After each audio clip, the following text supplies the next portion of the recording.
I'd like to bring to the stage Dr. Margaret Bruchac, Assistant Professor in the Department of Anthropology and Coordinator of Native American and Indigenous Studies at the University of Pennsylvania. She'll present remarks for our opening reception for Gathering Voices, Thomas Jefferson and Native America, our exhibition here at the American Philosophical Society Museum. Her talk is entitled Strategic Oralities, the Survivance of Indigenous Languages and Traditions. Welcome, Marge.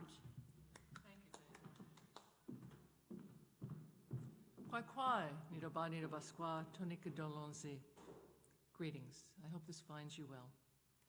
We stand here today on historic Lenni Lenape lands, a mere stone's throw from the place where, in the late 17th century, wampum belts were given to William Penn when Lenape peoples welcomed colonial settlers as new neighbors and allies. Their hopes of peace, however, vanished in the conflicts that followed, and Lenape people were forced out of their homelands and further to the west, but that is a story for another time, and that story should be told with Lenape voices.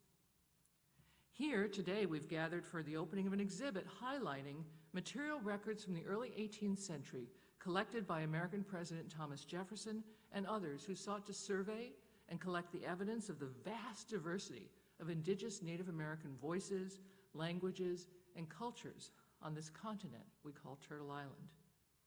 But virtually all of the evidence of Jefferson's effort was lost when an entire trunk of documents containing hundreds of transcriptions was thrown over after being broken into by pirates and scattered into the waters of the Mississippi after having been revealed to contain nothing of material value.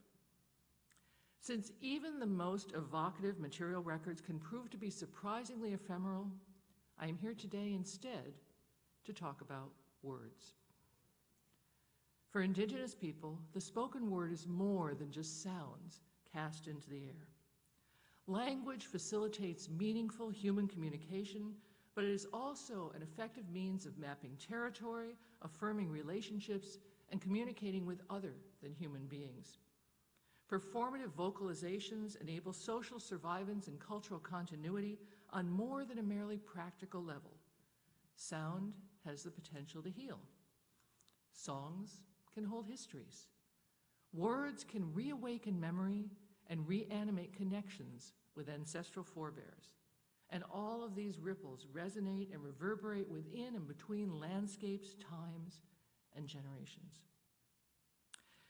Now, in early North America, missionaries quickly learned that preaching in native tongues was the most effective way to reach potential converts.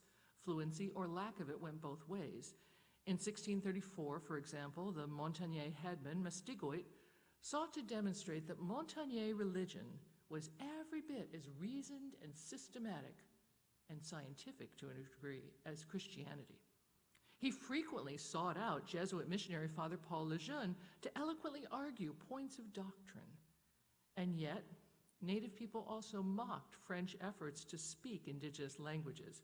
At one juncture, Lejeune reported that he had made little progress in gaining either converts or achieving fluency, but he had at the very least, quote, learned many insulting words in their language, end quote. In New England, Cotton Mather also struggled to gain familiarity with native language. He remarked that the demons who occasionally took possession of humans could obviously understand Latin and Greek and Hebrew and be cast out by words spoken in those tongues.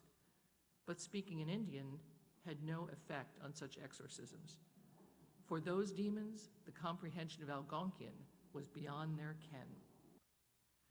During the 18th century, in Jefferson's time, indigenous languages were considered to be objects of curiosity, collectible material that might reveal both the inherent intelligence in supposedly savage Indians, but it also revealed the inherent biases of what I call equally savage European collectors. In later generations, anthropologists and linguists recognized the structures of indigenous spoken word as essential repositories of data, as crucial elements of expressive indigenous culture. And so they salvaged linguistic material that evidenced non-European conceptions and knowledges. They scrambled to capture the ephemeral speech of so-called vanishing Indians, and yet while doing so, they colluded in acts of vanishing by removing culture from context, by renaming Indigenous landscapes, and by taking sacred objects, even sacred speech, out of the hands of their makers and out of the mouths of their speakers. Despite the discourse and the practice of language extinction, Indigenous oral traditions and knowledges and languages are actually rather difficult to exterminate. They survive in living bodies. They survive in lived landscapes. They survive even in seemingly dead documents.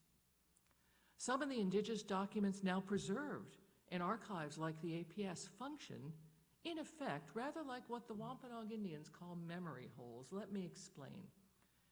In 1624, Plymouth colonist Edward Winslow noted, "Where any remarkable act is done in memory of it, either in that place or by some pathway adjoining, they make a round hole in the ground, about a foot deep and as much over, which, when others passing by behold, they do inquire the cause and occasion of the same, which, being known, they are careful to acquaint all men as occasion serveth.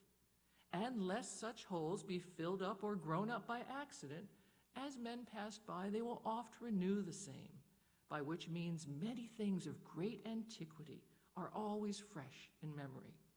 And so, as a man traveleth, if he can understand his guide, his journey will be far less tedious, by reason of the many historical discourses which will be related unto him." Now, these discourses might include locative names of the landscape. They might include stories of giants and earth shapers who brought the world into being.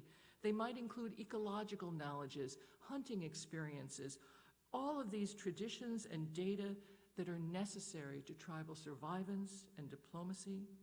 And these memory holes, almost like wormholes, also enable a sort of time travel once you become aware of them. So all of these, footprints, paths, scratches on barks, letters on documents, all of these things mark the residue of spoken moments and encounters among not just humans, but among human and other than human beings, among those who are living now, those who have been here in the past, among my ancestors, and I suspect among yours as well. Because when a story is well told, we can find ourselves sitting around a fire, perhaps in the darkness with a little flickering light, and we can see those events of the past come into being, come out of memory and into the present, where we ourselves are taking place in those very adventures.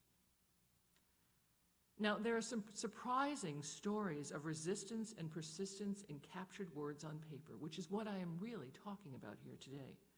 In 1915, for example, Joe Julian told anthropologist Frank Speck a tale about a character named Koluskabe, a superhuman shapeshifter who himself was present at the beginning of time, who shaped himself with words, who could do marvelous and magnificent things. And he said, there was a time, one time, when Glooskap had become the Indians' god, Christ wanted to try him to see if he was fit. And so he took Glooskap down to the ocean and told him to close his eyes. And then Christ moved close to the shore an island which lay far out to sea. When Glooskap opened his eyes, he saw this island where it should not be, and so Glooskap told Christ to close his eyes. And while those eyes were closed, Glooskap moved that island back to where it had always been and where it should be and where it remains today. So I interpret this as follows. Any superhuman or human these days can mess with the world, but only an Algonquian superhuman is savvy enough to put things back to where they're supposed to be. So in sum, these conversations with these ancestors in this hall, with our ancestors in memory, are not mere plays of the imagination. They are dances of revival. The work of collecting and reconnecting these language materials with Indigenous knowledge keepers, with communities of origin, is in fact a radical intervention that challenges the globalizing discourse of colonization and in fact supports the global project of Indigenous survivance and recovery, even in hallowed halls like these. The power of the spoken word can extend even to those seemingly ossified texts in colonial archives. Stories that were once used by missionaries, anthropologists, historians, and others to evoke vanishing can, when turned in reverse, shapeshift into narratives of persistence. And so during the very era when Native societies were most endangered, I like to believe that our ancestors, some of them at least, were actively thinking about us. They were actively narrating, scripting, rescripting messages to send into the future. And many of those messages were traditional narratives that can serve as a means of resisting the threat of being subsumed into non-native culture. And so, if we gaze long enough at the documents in the American Philosophical Society Museum Hall, perhaps they'll speak to us. If we introduce ourselves to those portraits, especially, kind sir, Mr. Franklin, we might see some evidence of strategic collaboration, even in the most colonial of times. He might even wink at us. And if we were permitted to handle those historic wampum belts, we would see in the symbols and we would feel in the beads therein the messages conveyed, and we would understand reciprocal diplomacy and peaceful alliance that was destroyed by colonial warfare. And so in the present day, even though we are sharing these ideas in a colonized language of English, or perhaps in a discourse of Francais, it is my hope that these discourses respect the intents encoded and the stories embedded in those captured words in those documents. By evoking lives that resist, meanings that persist, and Indigenous people who are still here are still resilient, by recovering the voices of these ancestors, we may yet understand the messages they left to us. And in the words of an Abenaki poet, inspired by Mohegan elder Fidelia Fielding, this is our charge. A messenger comes a long way, carrying words which he does not fully understand. A runner who passes the message pouch into the hands it was meant to reach. We thank him, and he is gone.